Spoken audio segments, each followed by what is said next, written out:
अस्सलाम वालेकुम, आप देख रहे हैं कलम कैमरा। मैं हूं यशवीन जमाल। आज के दिन की मुनासबत से ज़रूरी है कि एक ऐसी शख्सियत को याद किया जाए जिनकी पाकिस्तान की सियासत में एक बहुत बड़ी कंट्रीब्यूशन, पाकिस्तान के इमेज को दुनिया के सामने रखने में एक बहुत बड़ा किरदार, एक ऐसी शख्सियत जिनके बहुत सारे तारुफ हैं। अगर उनकी बिल्कुल यूथ में चला जाया जाए तो उनका तारुफ यूनिवर्सिटी से ही उसका आगाज़ हो जाता है। वो ऑक्सफोर्ड यूनियन की पहली एशियन खातून सदर मुंतखब हुई, किसी भी इस्लामी मुल्क की पहली खातून वज़ीर आज़म। पाकिस्तान के एतबार से बात की जाए तो इस मुल्क में एक ऐसी निडर खातून कि जिन्होंने अग्रेसिवली इस मुल्क के बदतरीन आमिर का सामना किया, सीरियस किस्म की अग्रेसिव उसके खिलाफ कैंपेन की, और फिर जो सबसे बड़ा तारुफ पाकिस्तान की सियासत को फॉलो करने वाले लोग समझते हैं इस बात को, जो कि बीबी का मैं समझती हूँ कि है कि इस मुल्क में कोई भी शख्स जो कि ये दावा करता है कि वो सियासतदान है, उसके क्रेडेंशियल्स के अंदर ये है कि वो बहुत तवील अरसे से सियासत कर रहा है। अगर आप उसके माजी में झांक कर देखें तो आपको कहीं ना कहीं ये बात समझ में आएगी और मिलेगा कि वो किसी गमले से उगाया गया है, कहीं ना कहीं रूट्स हैं, किसी इदारे के गेट नंबर 4 की पैदावार है, किसी की सरपरस्ती हासिल थी तो सियासत में आ गए। लेकिन अगर बेनज़ीर भुट्टो शहीद की बात करें तो एक ऐसी सियासतदान जिनकी सियासत के अंदर एंट्री ना सिर्फ मुश्किल थी बल्कि दर्दनाक भी थी, एट अ पर्सनल लेवल दर्दनाक थी, क्योंकि उनकी सियासत में एंट्री उनके वालिद को जो फांसी दी गई, उनके वालिद की जो मौत थी उसकी वजह से प्रैक्टिकली हुई। वो थोड़ी बहुत जो पाकिस्तान के सियासी मामलात हैं उनको देखना शुरू हो गई थी अपनी पार्टी के एंड से, लेकिन जो उनकी प्रैक्टिकल एंट्री थी वो जुल्फ़िकार अली भुट्टो की फांसी के बाद हमने देखा कि हुई। मोहतरमा बेनज़ीर भुट्टो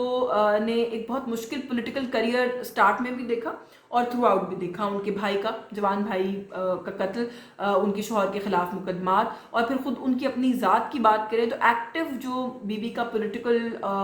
करियर है, जो दौर है, उसमें जो उनके बदतरीन मुखालिफ थे उसके दौर में मोहतरमा बेनज़ीर भुट्टो जो है वो शहीद हुई। खुद भी गोलियां भी चली उस वक्त, खुद कुछ धमाका भी हुआ उस वक्त, क्योंकि मोहतरमा का पोस्टमार्टम उस तरीके से नहीं हुआ तो एग्जैक्ट कॉज ऑफ डेथ क्या है वो अभी भी डॉक्टर्स उसके ऊपर, अगर मोहतरमा का डेथ सर्टिफिकेट भी उसकी जो कॉपीज लोगों के पास हैं, अगर उसको देखा जाए तो कॉज ऑफ डेथ को अननोन इसीलिए लिखा गया है कि क्या वो खुदकुश धमाका था जो कॉज ऑफ डेथ बना, या फिर वो जो बुलेट्स फायर की गई थी वो कॉज ऑफ डेथ बनी। तो ये एक मामला अभी ज़रूर है, लेकिन स्टिल एक इस तरह की अनफॉर्चुनेट इंसिडेंट के अंदर हमने देखा कि मोहतरमा जो है उनकी शहादत भी हुई। ऑक्सफोर्ड यूनिवर्सिटी में ज़ेर तालीम थी। मैं वैसे आज की इस वीडियो में कोशिश करूंगी बिफोर आई मूव ऑन के कुछ पर्सनल और पॉलिटिकल मोहतरमा के करियर की ऐसी चीज़ें हैं जिनको यहाँ पर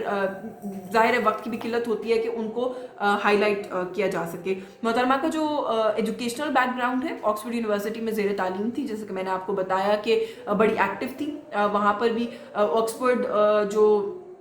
यूनियन है उसकी पहली एशियन खातून सदर मुंतखब हुई, लेकिन वो अपनी तालीम मुकम्मल नहीं कर सकी क्योंकि अभी उनकी तालीम जारी थी। तो पाकिस्तान में जनरल ज़ियाउल हक ने मार्शल लॉ लगाया, उसके बाद उनके वालिद पर कत्ल का मुकदमा बना, और जब मुकदमा बना और गिरफ्तारी हुई तो फिर बीबी पाकिस्तान वापस तशरीफ़ ले आई, क्योंकि उनका ख्याल ये था कि जो वकला जुल्फ़िकार अली भुट्टो के केस को देख रहे हैं वो जिस तरीके से भी मुमकिन हो सके उनकी मावनत करना चाहती थी। मोहतरमा की अगर हम बात करें उसके बाद के कुछ इस तरह के इवेंट्स हैं, इंसिडेंट्स हैं जो कि बड़े तकलीफ दे हैं। जो भी उनकी रिपोर्टेड मीटिंग्स हैं, रिकॉर्डेड मीटिंग्स हैं जुल्फ़िकार अली भुट्टो के साथ, जिसके अहवाल मुख्तलिफ हवालों से इस वक्त हमारे पास मौजूद हैं, वो बड़े ही तकलीफ देने वाली मीटिंग्स हैं। जो उनका मुकालमा है, जो उनकी गुफ्तगू उस वक्त वहाँ पर उनसे होती रही, और एक ख़त जो कि जुल्फ़िकार अली भुट्टो ने उनके नाम लिखा था उनकी सालगिरह के मौके पर, माय डियरेस्ट डॉटर के नाम से, अगर आप उस ख़त को भी पढ़ें तो बहुत तकलीफ दे तहरीर है वो, जिसमें जुल्फ़िकार अली भुट्टो ये कहते हैं कि मैं इस वक्त एक डेथ सेल में हूँ जहाँ पर मैं हाथ भी अपनी मर्जी से नहीं हिला सकता। तो आज के इस दिन के मौके पर मैं तुम्हें क्या तोहफा दूँ मैं समझ नहीं पा रहा, लेकिन इसलिए मैंने ये फैसला किया है कि मैं इस मुल्क के अवाम का हाथ आज तुम्हारे हाथ में दे रहा हूँ, और इस मुल्क के अवाम की खिदमत जो है वो करना अब इसके बाद से मिशन होना चाहिए। और फिर हमने ये देखा कि मोहतरमा बेनज़ीर भुट्टो ने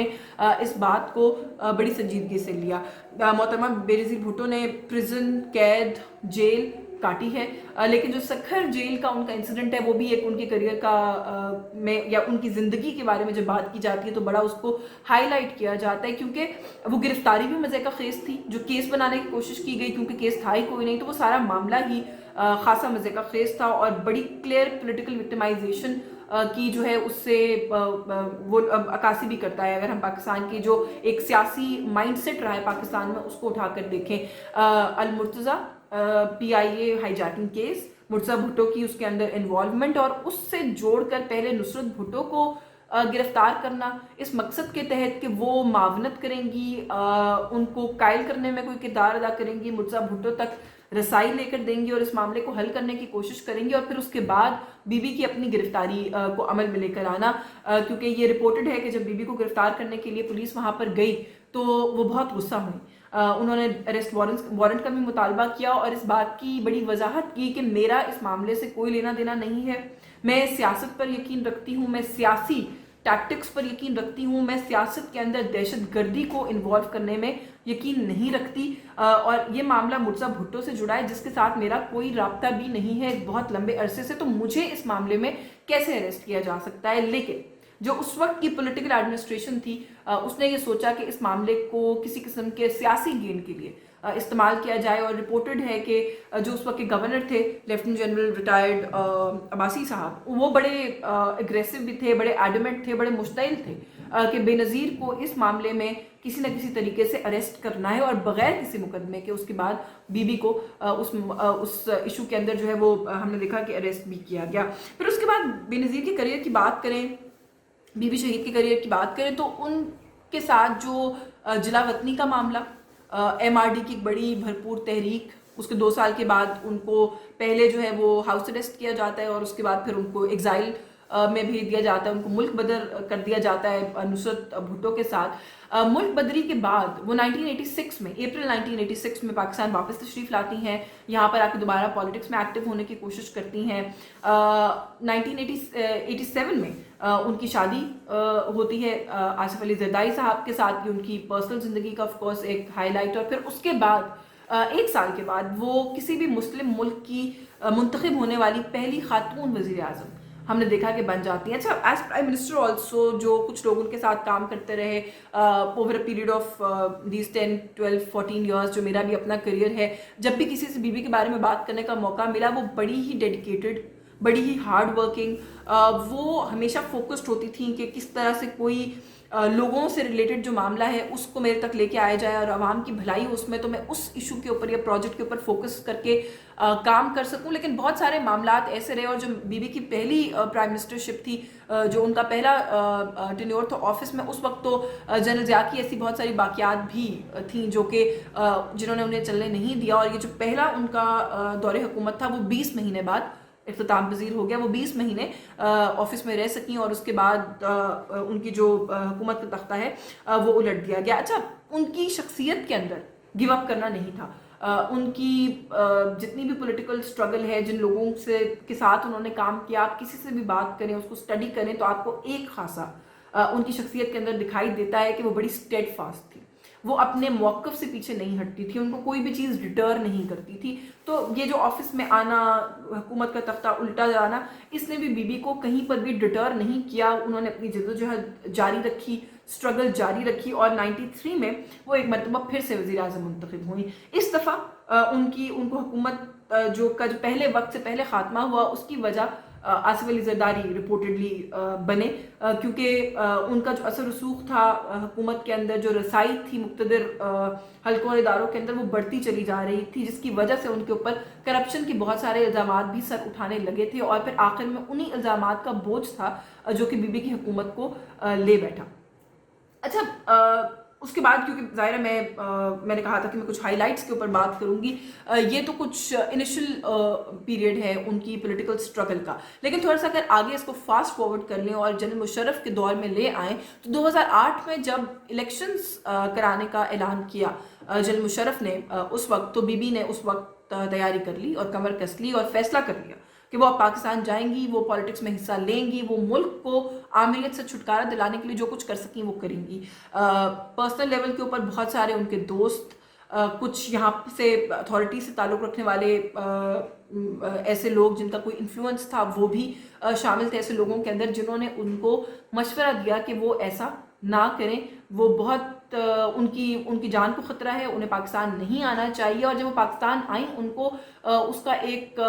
بڑا انفارچونیٹ سا ٹریلر ملا بھی, 250 कारकुनान जो हैं वो पाकिस्तान पीपल्स पार्टी के शहीद हुए। एक बहुत केओटिक एक्टिविटी हुई, क्योंकि जब मोहतरमा MRD के बाद जिला वतन हुई थी और पाकिस्तान वापस आई थी, तो उस वक्त भी जो लोग उस इंसिडेंट को कवर करते हैं, जिन्होंने लिखा है उसके बारे में अगर आप देखें तो ऐसा लगता है कि पूरा पाकिस्तान लाहौर में बाहर जमा हो गया था और निकल आया था बीबी के इस्तकबाल के लिए। और बीबी ने अपनी किताब में डॉटर ऑफ द ईस्ट में इसको मेंशन भी किया है कि जो मिनटों का सफर था वो घंटे लगे उसको तय करने में। बिल्कुल ऐसा ही मामला कारसाज में भी हमने देखा कि बाद में हुआ कि बीबी के इस्तकबाल के लिए जितनी बड़ी तादाद में उस वक्त कारकुनान बाहर निकले, वो एक मंजर था जो कि दुनिया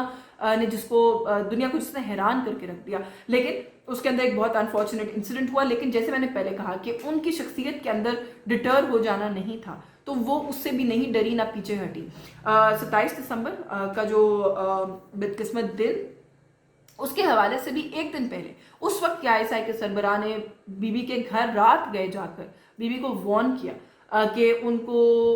जो है वो अपनी एक्टिविटीज़ को तर्क करना चाहिए, क्योंकि उनके पास क्रेडिबल इंफॉर्मेशन है कि खुद कुछ धमाका भी हो सकता है और बीबी टारगेट हैं और बीबी की जान को खतरा है। लेकिन शायद उस वक्त बीबी के जहन में यही बात आई होगी कि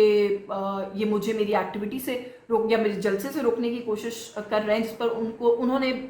बीबी ने उनको कहा कि उनकी सिक्योरिटी की जिम्मेदारी उन पर है, सिक्योरिटी को टाइट करें और यकीनी बनाएं इस बात को कि उनको सिक्योरिटी फराहम की जाए। और बीबी ने जलसा तर्क करने का फैसला जो है वो नहीं किया, वो जलसे के लिए गई और फिर उसके बाद जो कुछ हुआ वो द रेस्ट इज हिस्ट्री। हम जानते हैं कि किस तरह से उनकी शहादत हुई। लिखने वाले कहते हैं कि 1 सेकंड के अंदर 3 गोलियां चली जिन्होंने बीबी को हिट किया। नाहिद खान साहिबा का वर्जन ये है कि जब वो अपनी गाड़ी में जब वो नीचे गिरी, जो फायरिंग हुई उसके बाद, तो उनका सर जो है वो नाहिद खान की गोद में आकर गिरा, खून रिस रहा था। मखतूम अमीन फ़हीम मरहूम जो कि खुद भी अब दुनिया में नहीं है, उनका वर्जन ये था कि जब बीबी नीचे गिरी तो हम देख सकते थे कि वो लाइफलेस थी। उनके अंदर, अब उसके बाद मैं महसूस कर रहा था कि उनके अंदर जान बाकी नहीं है। जो गोली चलाने वाला था उसने गोलियां चलाने के फौरन बाद अपनी खुद को जो जैकेट है वो भी एक्टिवेट कर दी, धमाका भी कर दिया। सो अब उसके बाद का जो मामला है वो हम सबके सामने है। जो तहकीकात है उसके अंदर बड़ी सारी कन्फ्यूजन्स हैं। पाकिस्तान पीपल्स पार्टी को मुसलसल ब्लेम किया जाता है इस बात के लिए कि उनकी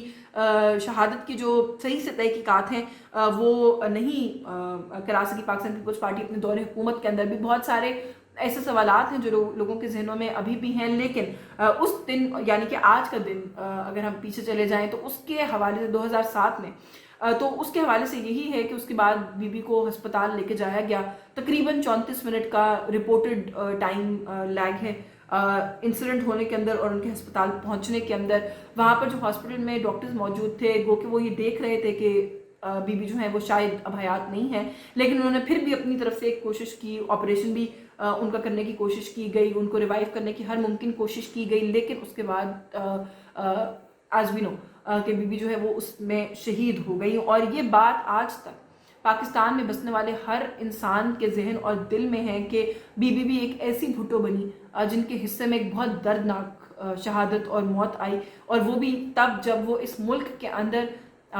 सियासत करने के लिए और साथ साथ इस मुल्क के अंदर एक चेंज लाने के लिए पुरअज़्म दिखाई दे रही थी। क्योंकि हम सब जानते हैं कि बीबी की वो आखिरी तकरीर के अंदर जो सिंसियरिटी थी, जो जोश था, जो जज्बा था, वो ना तो उससे पहले कभी किसी तकरीर में देखा गया और ना उसके बाद किसी तकरीर में देखा गया। हम आखिर में बस यही कहेंगे कि अल्लाह उनके दर्जात बुलंद करे। पाकिस्तान पीपल्स पार्टी इस वक्त उनके नाम पर सियासत तो कर रही है, लेकिन बहुत से लोगों को गिला है कि उनकी तर्ज सियासत जो थी वो ऐसी नहीं थी जो कि आज की पाकिस्तान पीपल्स पार्टी की तर्ज सियासत है। कभी इसके ऊपर भी अलग से एक वीडियो करेंगे। आपको आज की वीडियो पसंद आई हो तो इसको ज़रूर लाइक कीजिएगा, शेयर कीजिएगा, चैनल सब्सक्राइब नहीं किया तो ज़रूर कीजिएगा। मुझे इजाज़त दीजिए, अल्लाह हाफ़िज़।